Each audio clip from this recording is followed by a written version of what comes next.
Sini saya kalau sama cewek begini. Gimana? Tak genggam tanganmu. Ulus pipimu. Boleh. Semegar jantungku. Koyo banget orang mati. Tresnaku yang mengkowe. Rawono liyane. Hold me now. Touch me now. I don't want to live without you.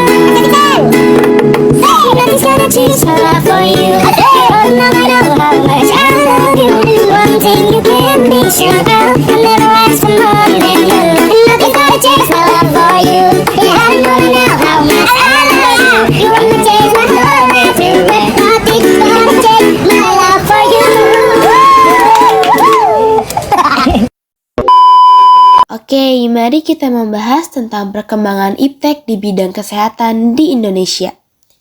Tahu gak sih kalian, perkembangan ilmu pengetahuan dan teknologi di bidang kesehatan di Indonesia ini mengalami kemajuan pesat dalam beberapa dekade terakhir.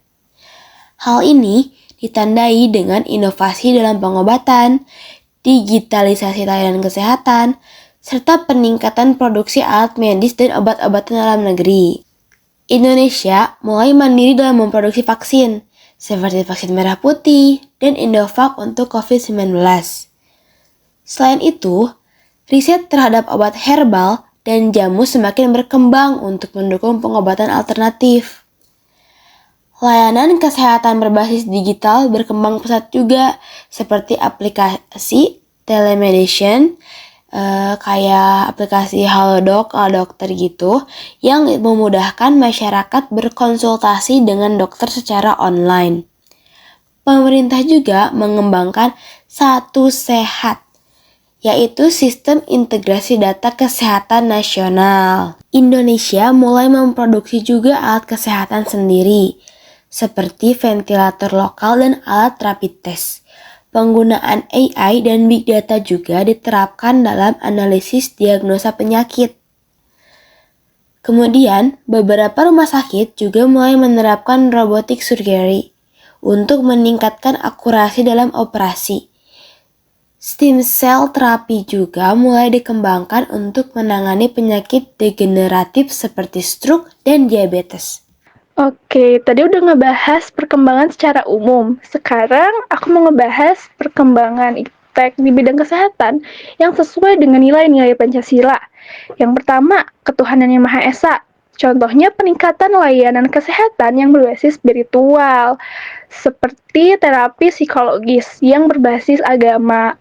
Kedua, kemanusiaan yang adil dan beradab. Contohnya, penyediaan layanan kesehatan yang adil tanpa diskriminasi terhadap ras, suku, ataupun status ekonomi. Yang ketiga, persatuan Indonesia. Contohnya itu pengembangan obat dan teknologi kesehatan yang berbasis kearifan lokal, seperti penggunaan obat herbal. Yang keempat, itu kerakyatan yang dipimpin oleh hikmat kebijaksanaan dalam permusyawaratan perwakilan. Contohnya yaitu keputusan dalam penggunaan teknologi kesehatan yang dibuat melalui musyawarah oleh para ahli, tenaga medis, dan juga masyarakat. Yang kelima, keadilan sosial bagi seluruh rakyat Indonesia, yaitu peningkatan kualitas tenaga medis melalui pelatihan-pelatihan yang berbasis teknologi agar dapat memberikan pelayanan yang lebih baik lagi. Nah, setelah mengetahui perkembangan iptek apa saja yang ada di bidang kesehatan di Indonesia, sekarang kita akan menjelaskan manfaat iptek dalam dunia kesehatan. Yang pertama adalah meningkatkan akses layanan kesehatan. Bayangin gini, kamu lagi sakit dan butuh konsultasi dokter, tapi tinggal di daerah yang jauh dari rumah sakit. Dulu mungkin kamu harus menempuh perjalanan yang jauh, yang bisa makan waktu berjam-jam, atau bahkan berhari-hari. Tapi sekarang, tinggal buka HP, lalu kamu bisa langsung call sama dokter lewat layanan telemedicine. Ini bukan cuma ngebantu orang-orang di kota besar, tapi juga mereka yang tinggal di pedesaan atau daerah terpencil. Dengan teknologi ini, orang-orang nggak perlu lagi nunggu lama buat dapat penanganan medis. Jadi, kesehatan makin terjangkau buat semua orang. Nggak ada lagi alasan buat nunda-nunda konsultasi medis. Yang kedua, peningkatan kualitas layanan kesehatan. Kesehatan yang baik gak cuma soal bisa konsultasi dokter dengan mudah, tapi juga tentang kualitas diagnosa dan pengobatan. Nah, berkat perkembangan iptek, alat-alat medis sekarang jauh lebih canggih. Coba bayangin, dulu kalau ada penyakit yang susah dideteksi, dokter harus melakukan banyak tes manual yang butuh waktu lama. Tapi sekarang, dengan alat seperti CT scan dan MRI, dokter bisa langsung melihat kondisi tubuh pasien secara detail. Bahkan, kecerdasan buatan atau artificial intelligence atau AI sekarang udah mulai dipakai bantu dokter buat menganalisis hasil tes tersebut. Dengan teknologi ini, penyakit bisa terdeteksi lebih awal dan pengobatan bisa dilakukan lebih cepat. Hasilnya, kesempatan bisa sembuh bisa lebih besar dan tentunya ini juga bisa menyelamatkan lebih banyak nyawa. Yang ketiga ada produksi vaksin lokal. Satu lagi nih yang bikin kita harus bangga sama perkembangan iptek, khususnya di Indonesia. Kalau dulu kita bergantung pada impor vaksin di luar negeri, sekarang kita udah bisa memproduksi vaksin sendiri. Kenapa ini penting? Karena kalau kita hanya mengandalkan vaksin dari luar negeri, kita bakal lebih rentan kalau ada krisis global. Dengan produksi lokal, kita nggak cuma bisa lebih mandiri, tapi juga bisa memastikan distribusi vaksin lebih cepat dan merata ke seluruh daerah. Selain itu, riset tentang vaksin di Indonesia juga makin berkembang. Artinya, di masa depan kita bisa punya banyak lebih inovasi dalam dunia medis yang manfaatnya gak cuma buat masyarakat kita, tapi juga dunia. Yang keempat, efisiensi biaya dan teknologi kesehatan. Nah, seperti smartwatch dan wearable device buat cek kesehatan. Sekarang ini banyak alat yang bisa digunain buat bantu kita mantau kondisi tubuh tanpa harus sering-sering ke dokter. Contohnya ya smartwatch yang bisa ngukur detak jantung, kadar oksigen dalam darah, bahkan pola tidur kita. Dengan teknologi ini, kita bisa lebih sadar sama kondisi tubuh kita sendiri dan bisa langsung bertindak kalau ada tanda-tanda yang nggak normal. Ini gak cuma menghemat biaya, tapi juga bisa mencegah penyakit sebelum makin parah. Jadi teknologi ini bukan cuma buat gaya-gayaan ya, tapi juga buat investasi kesehatan kita di masa depan. Nah, meskipun perkembangan ilmu pengetahuan dan teknologi di bidang kesehatan membawa banyak manfaat, ada juga beberapa pengaruh negatif yang perlu diperhatikan. Yang pertama, seperti ketergantungan pada teknologi. Masyarakat dan tenaga medis bisa menjadi terlalu bergantung pada teknologi, sehingga keterampilan medis dasar seperti diagnosa manual bisa berkurang.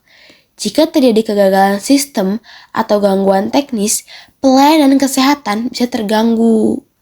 Yang kedua, ada penyalahgunaan teknologi medis. Penyalahgunaan rekayasa genetika bisa menimbulkan masalah etis, seperti cloning manusia atau modifikasi gen yang tidak sesuai dengan prinsip kemanusiaan. Penyalahgunaan data kesehatan dalam sistem digital bisa beresiko jika terjadi kebocoran data pasien. Yang ketiga, ada kesenjangan akses teknologi kesehatan. Tidak semua daerah memiliki akses ke teknologi medis yang canggih, terutama di daerah pedesaan dan terpencil. Biaya alat kesehatan yang tinggi bisa membuat layanan medis berbasis teknologi sulit dijangkau oleh masyarakat ekonomi rendah. Yang keempat, ada efek samping dari obat dan vaksin. Inovasi obat dan vaksin baru seringkali masih dalam tahap pengujian dan bisa menimbulkan efek samping yang belum sepenuhnya diketahui. Penggunaan antibiotik yang berlebihan bisa menyebabkan resistensi bakteri yang membuat pengobatan menjadi kurang efektif. Yang kelima, yaitu kurangnya interaksi pasien dan dokter. Layanan telemedicine memang mempermudah akses kesehatan, tetapi bisa mengurangi interaksi langsung antara dokter dan pasien, yang penting dalam beberapa diagnosa. Kesalahan diagnosa bisa terjadi jika dokter hanya mengandalkan data digital tanpa pemeriksaan fisik yang menyeluruh. Terus yang terakhir, misalnya ada dampak teknologi pada kesehatan mental. Meningkatkan akses informasi kesehatan di internet bisa menyebabkan self-diagnosis yang salah, di mana orang merasa menderita penyakit serius berdasarkan informasi yang belum tentu akurat. Ketergantungan pada gadget dan teknologi kesehatan bisa meningkatkan kecemasan terkait kesehatan. Meskipun ada beberapa negatif, perkembangan iptek di bidang kesehatan tetap memberikan manfaat yang besar jika digunakan dengan bijak dan dibimbing dengan regulasi yang tepat. Guys, di era teknologi kesehatan yang makin canggih, dari aplikasi dokter online, alat kesehatan pintar, sampai AI buat diagnosa penyakit, tapi tahu gak, kalau kita gak selektif, bisa-bisa malah merugikan kita sendiri. Di rumah, siapa yang sering pakai aplikasi kesehatan buat konsultasi dokter atau beli obat online? Emang sih gampang dan praktis, tapi hati-hati, gak semua aplikasi itu aman. Banyak kasus obat palsu atau diagnosa yang salah gara-gara informasi yang gak valid. Terus, ada juga teknologi kayak smartwatch buat ngecek detak jantung atau tekanan darah, bagus banget buat kesehatan. Tapi, kalau gak tahu cara baca datanya, bisa salah paham dan malah panik sendiri. Jadi, gimana sikap selektif yang harus kita punya? Misal, pilih aplikasi atau kesehatan yang sudah terdaftar di Kementerian Kesehatan, cari tahu sumber informasi kesehatan yang kredibel, jangan gampang percaya hoax ya, konsultasikan hasil teknologi medis ke dokter profesional, bukan self-diagnosis. Nah, barusan kan udah membahas tentang sikap selektif di lingkungan keluarga. Sekarang gimana sih kalau di lingkungan sekolah? Contohnya, yang pertama itu mendukung program kesehatan sekolah yang berbasis IFTEK. Maksudnya itu, pertama, contoh, berpartisipasi dalam program vaksinasi dan pemeriksaan kesehatan rutin di sekolah. Jadi, kalau ada vaksin atau pemeriksaan kesehatan di sekolah yang biasanya diadain sama puskesmas setempat, siswa itu harus dan wajib untuk mengikuti kegiatan itu. Jangan sampai bolos ya. Yang kedua, itu mengikuti edukasi kesehatan yang berbasis teknologi seperti webinar atau video pembelajaran tentang kesehatan mental dan fisik. Terus yang kedua, itu menerapkan pola hidup sehat berdasarkan ilmu pengetahuan. Contohnya, itu menggunakan pengetahuan tentang gizi seimbang untuk memilih makanan sehat di kantin sekolah. Makanya sekarang ada program makanan sehat, karena itu sangat penting terutama untuk anak-anak sekolah. Yang ketiga, itu memilih informasi kesehatan yang akurat. Nah, contohnya, siswa dan guru itu harus memastikan bahwa informasi-informasi kesehatan yang mereka dapat itu berasal dari sumber yang terpercaya, seperti Kementerian Kesehatan, WHO, ataupun tenaga medis profesional. Jadi jangan sampai siswa-siswa dan guru itu termakan berita hoaks. Nah, jangan lupa kita juga harus bersikap selektif di lingkungan masyarakat dengan cara yang pertama, jangan mudah percaya hoax kesehatan. Siapa di sini yang pernah dengar mitos aneh soal kesehatan? Misalnya, kalau minum air es bisa bikin paru-paru kita beku. Hal yang kayak gitu tuh sebenarnya bisa dipercaya nggak sih? Di era digital, informasi memang bisa menyebar super cepat. Tapi sayangnya, nggak semua informasi itu benar. Banyak banget hoax kesehatan yang beredar di media sosial. Makanya, sebelum percaya sesuatu, kita harus cek dulu sumbernya. Kalau dapat berita soal kesehatan, pastikan itu berasal dari sumber yang terpercaya, kayak Kementerian Kesehatan, WHO, atau tenaga medis profesional. Yang kedua, dukung penyuluhan dan edukasi kesehatan. Sebagai warga negara yang bijak, kita juga harus aktif mencari informasi. Jangan cuma pasif nunggu berita datang, tapi kita juga harus rajin ikut penyuluhan atau membaca info dari sumber yang kredibel. Misalnya, sekarang ada banyak seminar online tentang manfaat vaksin atau cara kerja telemedicine. Nah, daripada cuma scroll TikTok atau Instagram tanpa tujuan yang jelas, coba deh luangin waktu kalian buat belajar hal-hal ini. Dengan begitu, kita bisa bantu meluruskan kesalahpahaman yang ada di masyarakat. Yang ketiga, ada manfaatkan teknologi kesehatan dengan bijak. Teknologi kesehatan itu ada untuk membantu kita, bukan malah dihindari. Contohnya sekarang ada telemedicine yang membantu kita untuk konsultasi dokter secara online. Praktis banget kan? Tapi ada juga orang yang ragu pakai hal ini karena takut diagnosanya nggak akurat. Padahal kan layanan ini sangat membantu, terutama buat mereka yang tinggal di daerah terpencil. Yang penting kita pakai teknologi ini dengan bijak. Misalnya kalau kondisi serius ya kita tetap harus periksa langsung ke dokter. Yang kelima, kenali bahaya obat dan produk kesehatan ilegal. Yang terakhir, kenali obat dan produk kesehatan ilegal. Pernah dengar obat atau suplemen yang katanya bisa bikin awet muda dalam semalam, atau produk yang dijual murah tapi ngaku bisa nyembuhin semua penyakit. Nah, sama hal-hal kayak gitu, hati-hati ya. Banyak obat dan produk kesehatan ilegal yang nggak jelas komposisinya. Sebagai warga negara yang selektif, kita harus cek izin dari BPOM sebelum beli obat atau suplemen. Jangan asal konsumsi sesuatu yang belum jelas keamanannya. Kalau di level negara, tantangannya lebih besar. Pemerintah harus memastikan teknologi kesehatan yang masuk itu aman dan bermanfaat. Makanya ada regulasi buat produk kesehatan biar gak ada alat atau obat yang berbahaya. Misalnya, vaksin. Kemajuan iptek bikin vaksin lebih cepat dikembangkan, tapi ada aja yang gak percaya dan termakan hoaks. Padahal, tanpa vaksin, wabah bisa makin parah loh. Terus, gimana cara kita sebagai warga negara yang baik? Dengan dukung kebijakan pemerintah yang berbasis sains dan bukti medis, laporkan kalau ada teknologi kesehatan ilegal atau mencurigakan, jangan asal share info kesehatan tanpa cek kebenarannya. Oh ya, perkembangan iptek di bidang kesehatan di Indonesia, Singapura, dan Swiss menunjukkan perbedaan yang menarik loh. Meskipun masing-masing negara memiliki kemajuan yang signifikan. Di Indonesia, meskipun tantangan masih ada, negara ini menunjukkan kemajuan pesat, terutama dengan pengembangan vaksin merah putih dan program Satu Sehat untuk digitalisasi rekam medis. Selain itu, penggunaan AI dalam diagnosa di beberapa rumah sakit besar menjadi langkah positif dalam memperbaiki layanan kesehatan.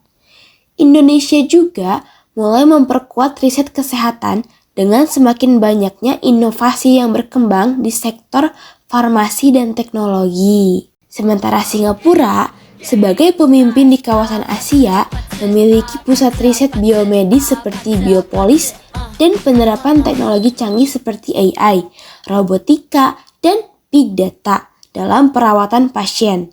Sistem kesehatan mereka sangat efisien dan terintegrasi, dengan rumah sakit bertaraf internasional yang menggunakan AOT untuk pemantauan pasien secara real time.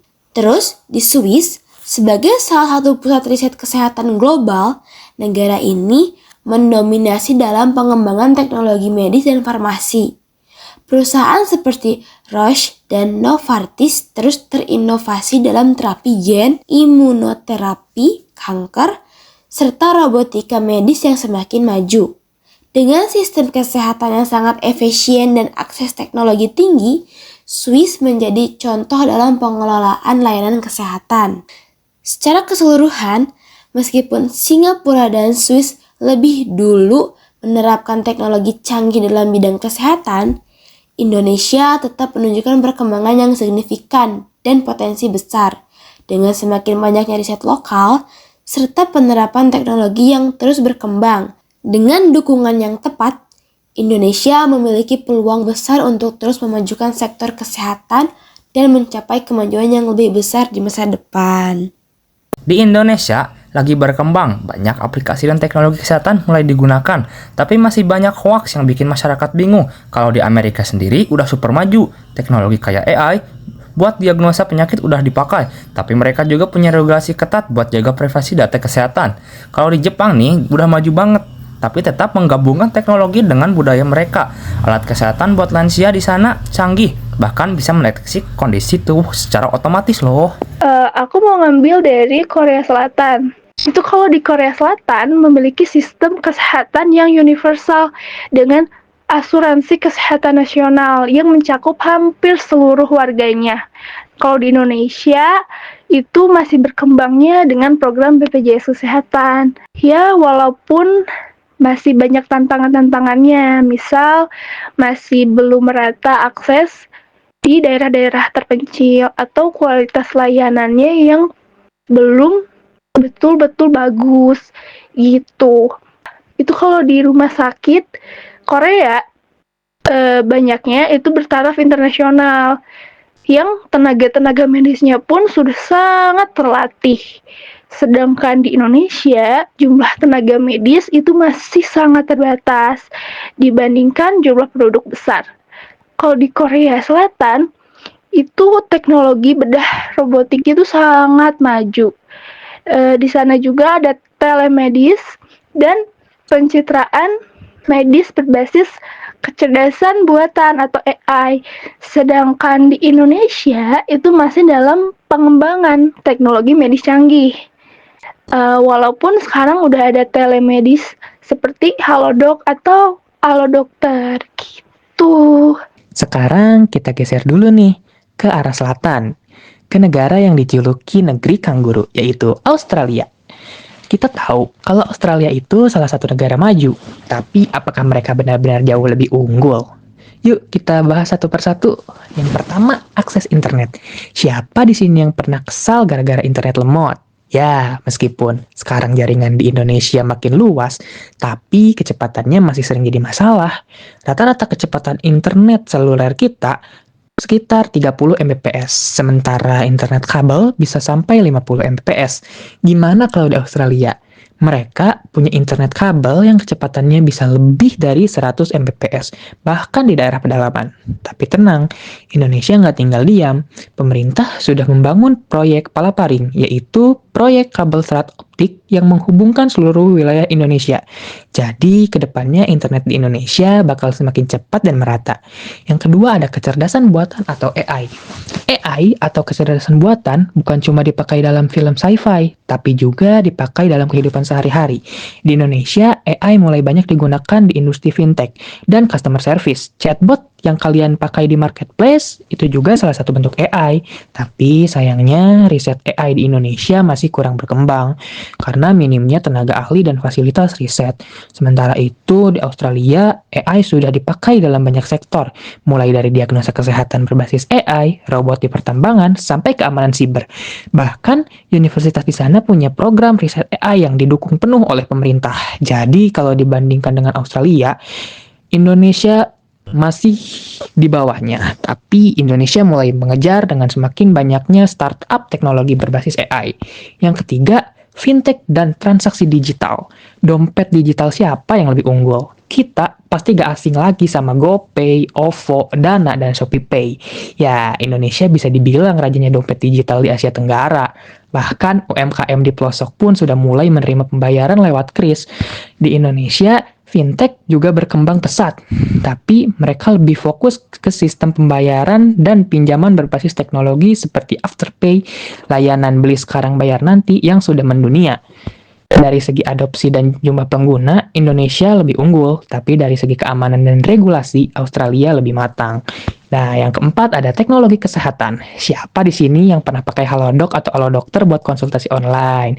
Ya, itu adalah layanan telemedicine seperti ini yang memang lagi booming di Indonesia, apalagi sejak pandemi. Tapi, kalau bicara soal kesehatan yang lebih canggih, Australia masih lebih maju. Mereka punya robot bedah, rekam medis digital terintegrasi, dan AI untuk diagnosa penyakit. Di Indonesia, alat-alat medis modern masih banyak yang diimpor, tapi industri farmasi dan vaksin dalam negeri mulai berkembang. Contohnya, Indonesia sudah bisa memproduksi vaksin sendiri yang mengurangi ketergantungan pada impor. Yang kelima ada energi terbarukan. Indonesia punya potensi energi terbarukan dari tenaga surya, angin, air, sampai panas bumi. Pemerintah menargetkan 23% energi kita berasal dari sumber terbarukan pada tahun 2025 ini. Tapi realisasinya masih penuh tantangan, terutama dalam hal investasi dan regulasi. Di Australia, lebih dari 30% energi mereka sudah berasal dari tenaga surya dan angin. Bahkan mereka punya teknologi baterai penyimpanan energi yang super canggih untuk memastikan listrik tetap stabil, meskipun tenaga matahari dan angin nggak selalu tersedia. Kalau dilihat dari target dan implementasi, Australia memang lebih unggul, tapi Indonesia punya sumber daya alam yang lebih besar. Jadi kalau dikelola dengan baik, kita bisa banget nih ngejar ketertinggalan kita dari Australia. Yang keenam ada pendidikan dan riset teknologi.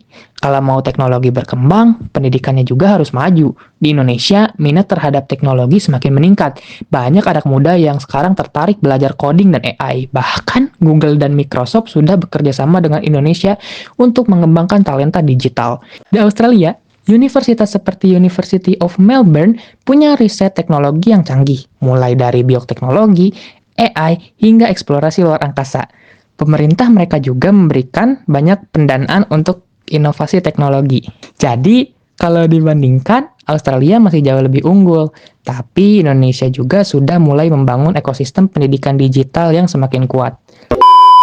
Lu lebih pengen mati muda tapi masuk surga, Iya. atau matinya lama nih tapi lu masuk akpol? Bodoh. 저리도 나라로 지도 쏘